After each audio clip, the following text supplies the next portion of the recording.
Hey gang, okay, relax. Okay. He's got such an attitude problem. I wanted to talk up to all the folks who are trying to fit in and trying to find their way and trying to get on in social media with the different groups, like all the different Facebook groups. There's I don't know how many different transgender Facebook groups, transgender support group, transgender makeup, transgender and their allies, in support of trans people.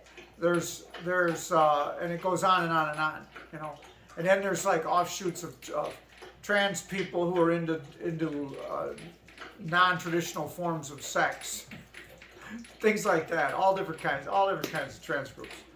And then and every once in a while, you'll see someone post on there. You know what? I thought this was going to be a good group for me, but it's not. I'll never be as pretty as all you girls. I'll never be able to transition like all you girls. I'll never going to measure up. That's actually sometimes those are the almost the exact words that they use. I just can't compete, or I can't not compete, but I can't compare. I don't compare to all of you, and it breaks my heart when I read those comments. And maybe they do go away. You know, a lot of people get on the bandwagon. Seriously, Odin. A lot of people get on the bandwagon, jump on their bandwagon and try to tell them, no, please don't go. Everything's okay. Odin, stop. What I want to tell those people is what I've been telling people all along. You can't. Social media is like watching television when I was a kid. Nothing was real. When someone posts on social media about their life, about their feelings, that can be real. What these people who I'm referring to are saying is real, right? But they're comparing themselves to filtered images. They're comparing themselves to some trans person on Facebook who posts pictures ad nauseum of themselves dressed in femme, presenting as female, here and there and everywhere and all around the town. And when that person is just not fully transitioned, who lives 90% of their life as a man, and they just take pictures of themselves when they're dressed as a woman. And I'm not knocking that person. I present most of my time to the world as male, even though I don't feel all that masculine. I still don't look like this all the time. Very rare, not, I don't want to say very rarely, but, the vast majority of the time, I don't present like this. It doesn't work for me. But see, I don't go on Facebook and post pictures of myself every day at this gala, at that ball, in this bar, and that nightclub, walking on that street in front of this national monument, which is just stuff they do when they go on vacation. Am I knocking that person? No. They're not saying, this is how I live my life 100% of the time. They're not saying that. But people who look at their pictures start to think that, oh my gosh, these are pictures of this person in all aspects of their life. No, it's not. The person's retired. The person's got a lot of money. The person travels a lot. The person spends most of their life away from home, away from their hometown, so they can dress up and they can live in their chosen gender and live their truth away from prying eyes and away from people who they don't want to know that they're trans. That's all it is.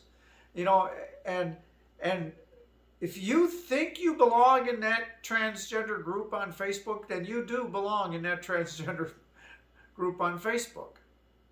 You know, I spent enough time with therapists to know that no one can tell you whether or not you're trans.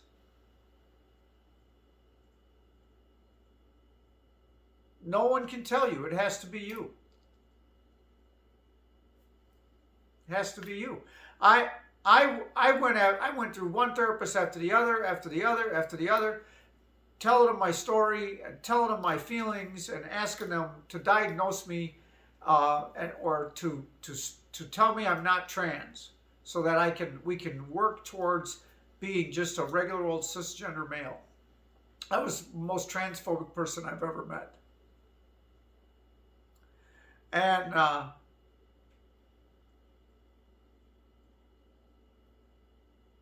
they finally, a couple of smart ones that I ran into told me, they said, what do you want me to tell you?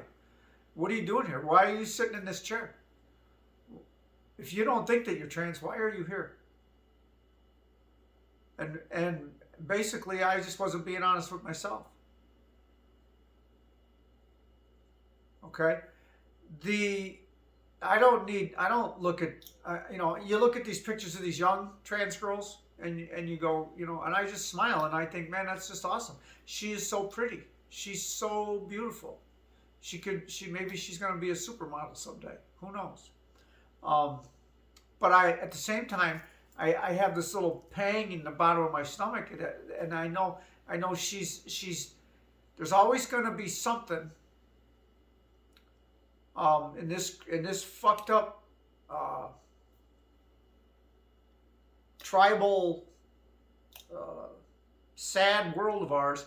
There's always going to be she's going to run into someone. She's going to maybe fall in love with that person, and that person's going to be turned off by the idea that this person used to have a penis or whatever, And I've always got that little feeling, that pain.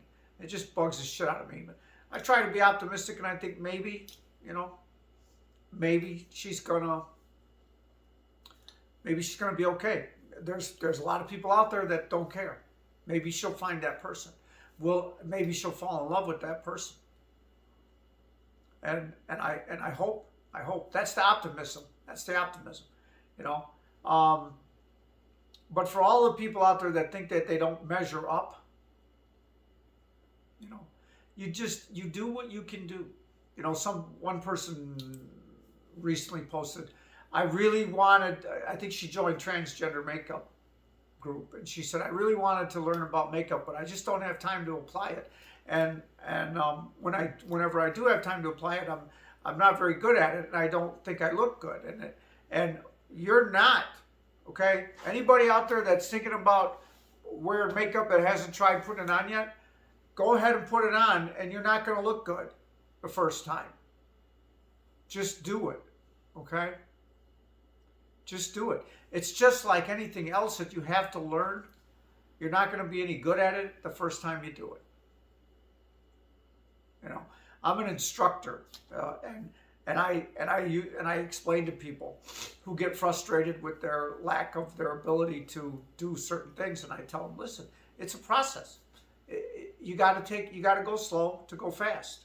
You came to me. These people came to me what we call unconsciously incompetent, meaning they didn't understand what it was they wanted to learn, and they weren't skilled at all in what they wanted to learn, which is why they wanted to learn it. So they were unconsciously unaware of what they didn't understand yet. Okay?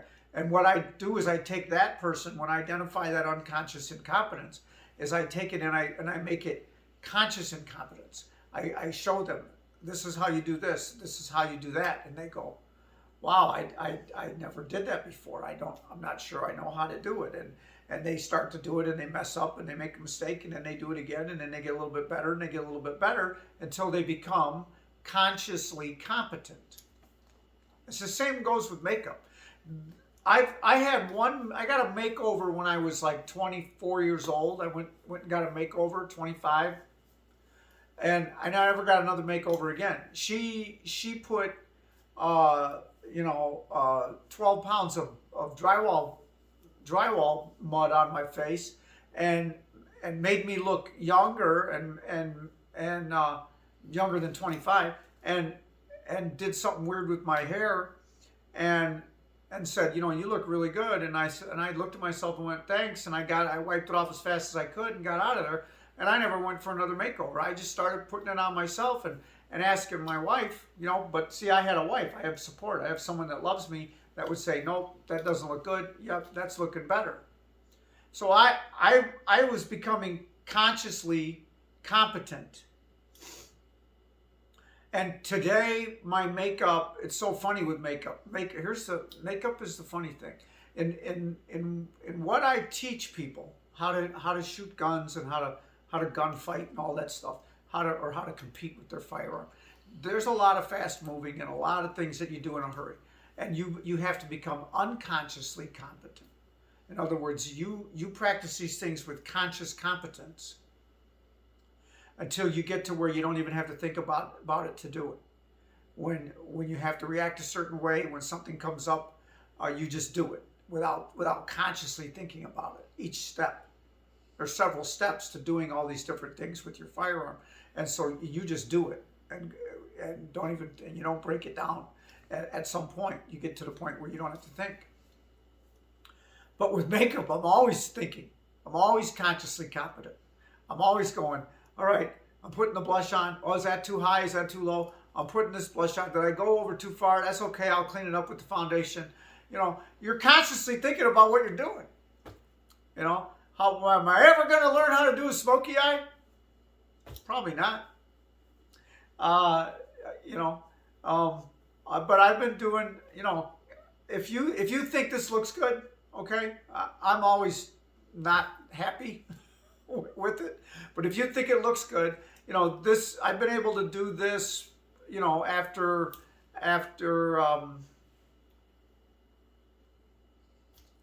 maybe 100 tries, 200 tries, 100, 200 tries. Over the course of, between the time I was 23 and the time I was 50, I probably only applied makeup to my face 50 or 100 times. I was too busy being a guy and I didn't go out. And I didn't have to present myself to the world as a female, so I didn't bother trying. But around the age of 50, I started getting pretty good at it. I think I watched a couple of drag queen tutorials and went, no way am I going to put all that stuff on my face. No way. This takes me about 20 minutes right now. No comments. Yeah, it looks like it. I don't want to hear that comment. But I know some trans girls that spend an hour and a half on their face.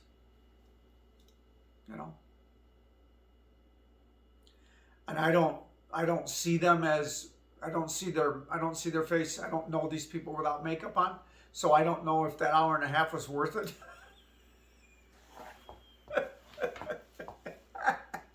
Right? Maybe they could have got all that in 20 minutes. I don't know. But that was bad, wasn't it? I won't mention any names, so we're okay. Please, if any of you have a friend who wants to be in the trans community or involved in trans social media and they get depressed and they get down and they don't think they belong, tell them to look me up. If they're on a Facebook group, they can find me on Facebook. We're all different. We're all different. And one person posted on there that they were going to give up on transitioning because they'd been on hormones for a year and they weren't seeing any results. Well, I don't know, how old are they, right? And my comment to them was, I knew at my age when I started hormone replacement therapy that it wasn't going to change my body that much. I went in with that assumption, so I wasn't going to be disappointed. I did it for how it makes me feel in here. The turmoil, the constant struggle that was going on in my brain went away. And it literally took me a couple of years to learn what that was and learn what had happened and live better and to be happier. I didn't know what I was doing when the struggle went away. You know, emotionally I was on a roller coaster. That I think is leveled out. But I wanted to change emotionally. I wanted to change mentally a little bit. And the hormones have done that for me. They've affected my brain in a positive way. And they've affected my heart in a positive way. And they've affected my soul in a positive way.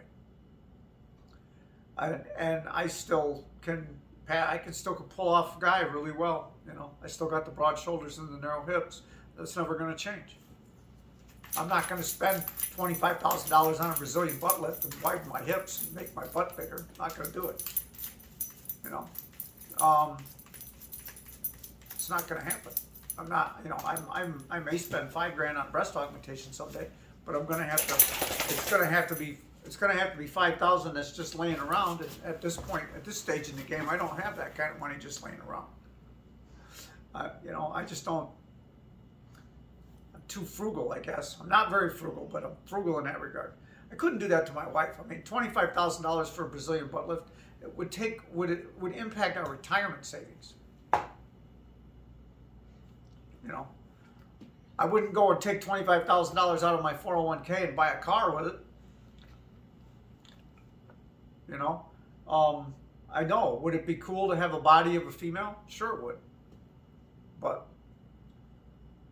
you know, the surgeries, and I know I'm digressing. I'm getting off of this, but in a way, it's on point because you know, people, you don't have to do all that stuff that you hear about. You don't have to do all that stuff that you read on social media. Oh my God! Oh, she's having GRS today. Oh, I'm so happy for her. Oh, I wish I could have GRS. You know what? I'm too lazy. You know, you have your penis modified and turned into a vagina, and a man-made vagina, and you've got to dilate it 2 or 3 times a day for anywhere from 6 months to a year, and then, you know, this is going to make people laugh, but I mean, it's like you got to have something in there on a regular basis, or it's going to close back up on you. Your body perceives it as a wound that needs to heal. And I don't want to have to deal with that. You know, so you know, when I see that, when I read that, my friends are getting their GRS, and I'm happy for them. That's exciting. If that's what you want to do, if that's how you want to spend the rest of your life, devoted to that thing, God bless you. You know. Everybody's got their own thing to do, but I'm not going to compare myself to you.